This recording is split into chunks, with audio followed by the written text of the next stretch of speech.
Police power ન્યૂઝમાં આપનું સ્વાગત છે। હરિયાળી બચાવવાની ઝુંબેશ વચ્ચે જૂના ડીસામાં લીલોતરીને ઝેર કોણ આપી રહ્યું છે?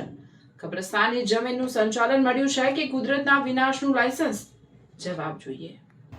આજે હું જે મુદ્દો તમારી સામે મૂકી રહ્યો છું તે કોઈ વ્યક્તિગત ઝઘડાનો મુદ્દો નથી, કોઈ સમાજ સામેનો મુદ્દો નથી અને કોઈ ધાર્મિક વિવાદ ઊભો કરવાનો પણ મુદ્દો નથી। આ મુદ્દો છે પર્યાવરણનો, આ મુદ્દો છે જીવસૃષ્ટિનો, આ મુદ્દો છે જવાબદારીનો અને સૌથી મોટો મુદ્દો છે જાહેર અને ધાર્મિક મહત્વ ધરાવતી જગ્યાના સંચાલનમાં મનસ્વી નિર્ણય લેવાની કોઈને કેટલી છૂટ હોઈ શકે? આજે ગુજરાતમાં હરિયાળી વધારવા માટે સરકારથી લઈને સામાન્ય નાગરિક સુધી પ્રયાસ કરી રહ્યા છે। વૃક્ષારોપણ થાય છે, બીજ વાવવામાં આવે છે, શાળાના બાળકોને પર્યાવરણનું મહત્વ સમજાવવામાં આવે છે, પરંતુ આ બધાની વચ્ચે જૂના ડીસાથી જે આક્ષેપો સામે આવી રહ્યા છે તે ચોંકાવનારા છે। જૂના ડીસામાં આવેલી સતરા શહીદીની દરગાહ અને કબ્રસ્તાનનો વિસ્તાર માત્ર કબરો ધરાવતો જમીનનો ટુકડો નથી। આ વિસ્તાર કુદરતી વાતાવરણ ધરાવે છે। અહીં નીલગાય આવે છે, મોર જોવા મળે છે, તેતર, ચકલી, કાબર, ખિસકોલી, દેડકા, નોળિયા, સાપ અને બીજા અનેક નાના મોટા જીવોનું કુદરતી આવાસ છે। અને સૌથી મહત્વની વાત, જે પરિવારોના સ્વજનો અહીં દફન છે તેમાંથી અનેક લોકો પોતાના સ્વજનોની કબર પાસે પોતાના ખર્ચે છોડ વાવે છે। કોઈ લીમડો ઉછેરે છે, કોઈ ગુલાબ વાવે છે, કોઈ મરવો કે બીજા ફૂલછેડ ઉછેરે છે। લોકો સવાર સાંજ પાણી લઈને આવે છે, છોડને પાણી પીવડાવે છે, નીલગાય કે બીજા પશુ છોડને નુકસાન ન કરે એટલા માટે પોતાના ખર્ચે ઝાડી લગાવે છે। આ લોકો પર્યાવરણની સેવા કરે છે કે ગુનો કરે છે? તો પછી સવાલ એ છે કે તેમની મહેનતથી ઉછરેલી આ લીલોતરી સાથે શું થઈ રહ્યું છે?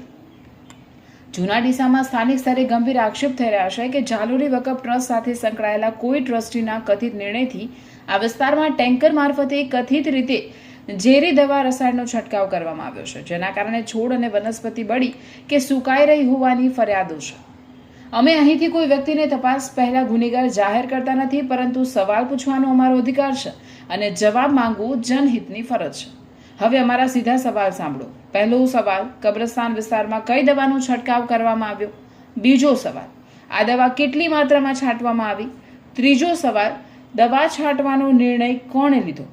ચોથો સવાલ, શું ટ્રસ્ટની સત્તાવાર બેઠકમાં નિર્ણય લેવામાં આવ્યો હતો? જો હા, તો ઠરાવ ક્યાં છે? પાંચમો સવાલ, કોઈ કૃષિ અધિકારી, વન વિભાગ, પર્યાવરણ નિષ્ણાંત કે અન્ય સક્ષમ અધિકારીની સલાહ લેવામાં આવી હતી? છઠ્ઠો અને સૌથી ગંભીર સવાલ, દવા છાંટતા પહેલા કોઈએ વિચાર્યું હતું કે અહીં માત્ર ઘાસ નથી, અહીં જીવસૃષ્ટિ પણ વસે છે? ચકલીને કોણ પૂછશે? ખિસકોલી કોની પાસે ફરિયાદ કરશે? દેડકો ક્યાં પોલીસ સ્ટેશનમાં અરજી કરશે? અને કોઈ નિર્દોષ જીવ રસાયણના સંપર્કથી મરી જાય તો તેનો હિસાબ કોણ આપશે? કુદરત મૌન છે એટલે શું તેના ઉપર જે કરવું હોય તે કરી શકાય? ના, 1000 વખત ના। ટ્રસ્ટી હોવાનો અર્થ શું? શું ટ્રસ્ટી એટલે માલિક? તો તેનો જવાબ છે ના। ટ્રસ્ટી એટલે વિશ્વાસપૂર્વક જવાબદારી સંભાળનાર વ્યક્તિ। જગ્યાનું સંચાલન કરવાનો અધિકાર મળ્યો હોય તો તેની સાથે જવાબદારી પણ આવે છે। જો ઘાસ વધી ગયું હોય તો ઘાસ કપાવી શકાય, સફાઈ કરવી હોય તો મજૂર રાખી શકાય, કોઈ સમસ્યા હોય તો સમાજના આગેવાનોને બોલાવી શકાય, નિષ્ણાંતની સલાહ લઈ શકાય। પરંતુ ખરેખર જો મોટા પ્રમાણમાં એવું રસાયણ છાંટવામાં આવ્યું જે છોડ અને જીવસૃષ્ટિને નુકસાન પહોંચાડી શકે તો અમારી જગ્યા છે, અમે જે કરીએ તે જેવી માનસિકતા સ્વીકારી શકાશે નહીં। આ કોઈની ખાનગી જાગીર નથી અને અહીં એક વાત અત્યંત સ્પષ્ટ છે, ધાર્મિક સ્થળનું સંચાલન અને પર્યાવરણનું સંરક્ષણ એકબીજાના વિરોધી નથી। કબ્રસ્તાનમાં વૃક્ષ હશે તો તેની પવિત્રતા ઓછી નહીં થાય, પક્ષી બેસશે તો કોઈનું સન્માન ઓછું નહીં થાય, ફૂલ ખીલશે તો કોઈ પરંપરાને નુકસાન નહીં થાય, ઉલટું શાંતિપૂર્ણ હરિયાળું વાતાવરણ આવા સ્થળની ગરિમા વધારે છે।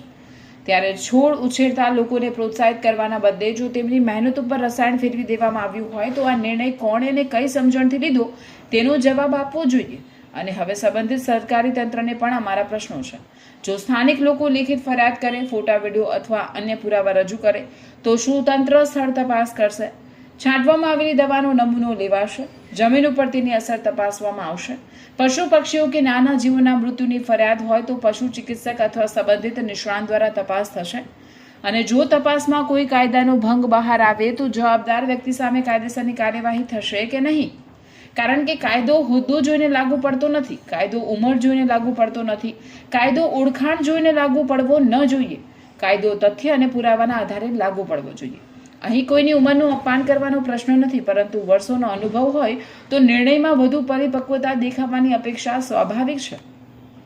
જો કોઈ જવાબદારીના હોદ્દા ઉપર બેઠેલી વ્યક્તિ પર્યાવરણ અને સમાજની લાગણીને સમજવામાં નિષ્ફળ જાય તો એક સવાલ ચોક્કસ ઊભો થાય: હોદ્દો મહત્વનો છે કે જવાબદારી?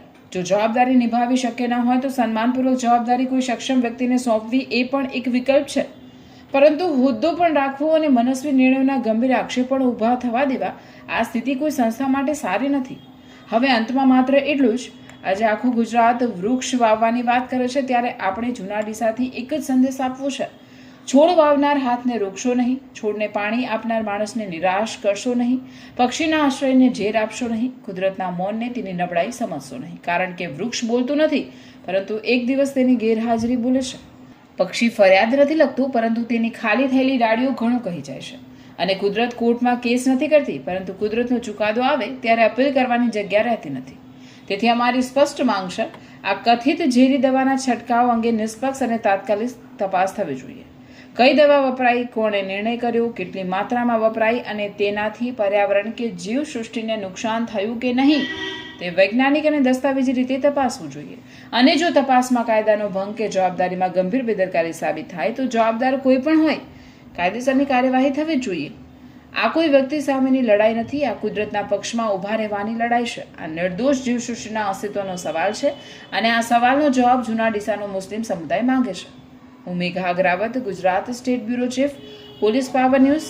પર્યાવરણ બચાવો, જવાબદારીથી ભાગનારને પ્રશ્ન પૂછો, જીવને જીવન આપો, ઝેર નહીં. તપાસ કરો, સત્ય બહાર લાવો અને દોષ સાબિત થાય તો કાયદો તેનું કામ કરે.